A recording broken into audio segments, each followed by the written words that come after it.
What's going on YouTube? This is NC Bohunk 42 bringing you a figure review. I'm new to this. I've been watching some reviews on online.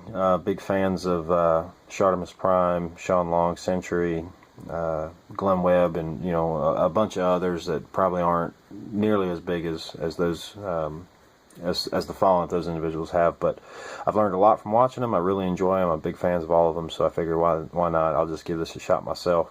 I've been collecting figures my whole life, and I'm a big pop culturist fan. Love movies. Got a ton of popular movies, and so anyway, I just figured I'd give this a shot. So what the hell? So this is my review for the Marvel Legends series 6 Punisher movie figure. This came out originally 2004, about the same time that the Punisher movie featuring Thomas Jane came out, and as you can see, this figure here is in his likeness. A very impressive figure. I really like this so far. It's got basic clamshell packaging, plastic all around. Inside it's got actually a copy of the first Punisher's appearance, which was Amazing Spider-Man number 129, I guess back in like 1974. And then on the back it's got his little bio, which is cool. It tells you pretty much the synopsis of the movie. It's got a picture of Tom Jane in character as the Punisher, and then a little grid that's very reminiscent to the 90s style Marvel trading cards. If anybody's even old enough to remember those, where it gave you their fighting ability, speed, and all that. And I can't say I agree with all of these, but definitely fighting skills would be up there. So anyway, the setup in the package is pretty nice, really. It's laying out exactly all you're going to get out of this figure, which is quite a bit, considering it's going to, it has, I don't know if you can see it, but that is, I guess, supposed to be his 1911s, those customized ones with the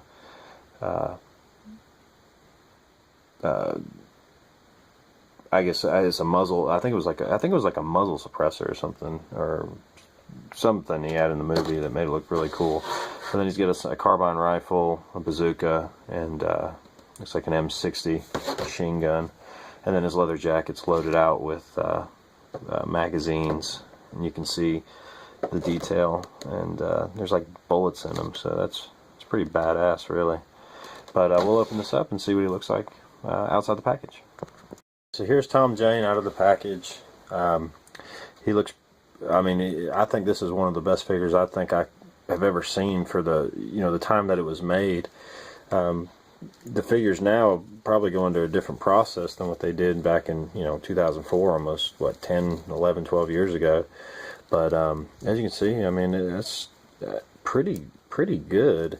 Some minor things that I don't like that I found is it had some paint chipping underneath his neck here and on the back side of his head. And now I don't know if that is caused just in production, like maybe that happens, or the fact that this figure is this figure is like 11 years old, and maybe it's mine, maybe it was everybody's, I don't know. And the other thing is that his hands are kind of more of like a real pinkish hue, and you can tell the difference where the wrist joint is.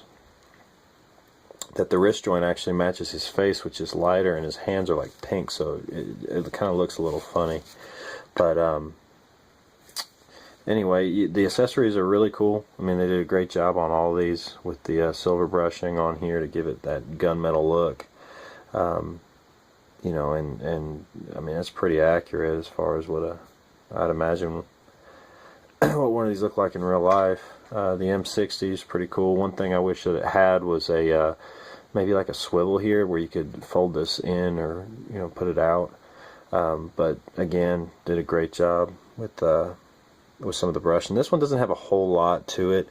You can kind of see some detail in it with some dry brushing, but not too shabby. The bazooka, same thing. This thing is crooked too. It is bent, so, and it's like a solid piece, man. And it feels more like plastic than it does rubber, so I don't know if the hairdryer trick will work on this, but we'll give it a try.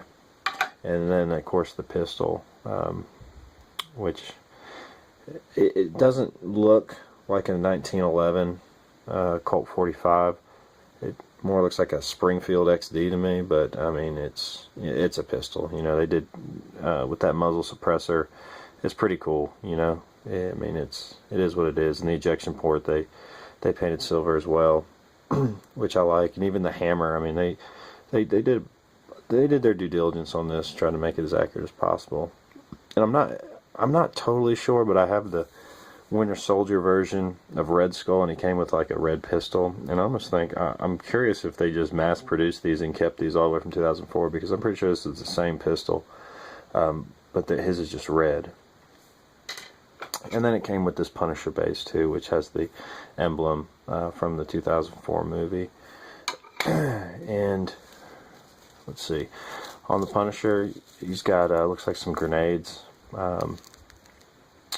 For like a grenade launcher to go into the machine gun. He's got knives on here that do not detach, so these are fixed. And one on this side of the jacket as well. The magazines do not come off. None of this stuff comes off, by the way. But it is really impressive how they even painted the bullets in this thing. So really, really impressed so far with this figure. Even on his sleeves, you know, he's got the magazines for his pistol. And I like the split in the back because it allows the figure to articulate better, especially with his legs. I'm not sure what these are. The silver on here, maybe it's, I don't remember him having these in the movie. You know, maybe it's some sort of like weapon, you know, steel-toed boots or something. But I don't really remember that being movie accurate. And then of course the waistband is pretty cool, and it'll hold the pistol. And this jacket is removable. Okay, so articulation. His head goes 360 degrees, and it can look down and up. Ball jointed shoulders, 360 degrees, and go up. He has a bicep swivel, double jointed elbows. He's got a wrist swivel, wrist joint, and the legendary finger joints, which they really don't use anymore. Ball jointed leg, can do splits. Not really go up too good. He does have a thigh swivel, double jointed knees. He has a calf swivel and an ankle pivot, and then the toe joint, which I'm a big fan of. So you have a lot of possibilities for posing him in articulation. Alright, so that's my review of the Marvel Legends Punisher movie figure. It's a highly recommend, in my opinion, even if you're not a fan of the movie but just a fan of the character or just the Marvel Legends line. A lot of value in this guy. Just some things that I wish that it did come with was in the movie he had the bow and arrow and the quiver and the bulletproof vest. I think that'd be a nice touch, but you know, you could maybe use something from a Hawkeye figure or something like that. But I highly recommend on this one. Very cool with the accessories and the articulation. Please subscribe if you liked my review. I'll have more coming from other Marvel Legends line. I'm a big NECA fan. I have lots of NECA and McFarlane stuff as well. So thanks for watching.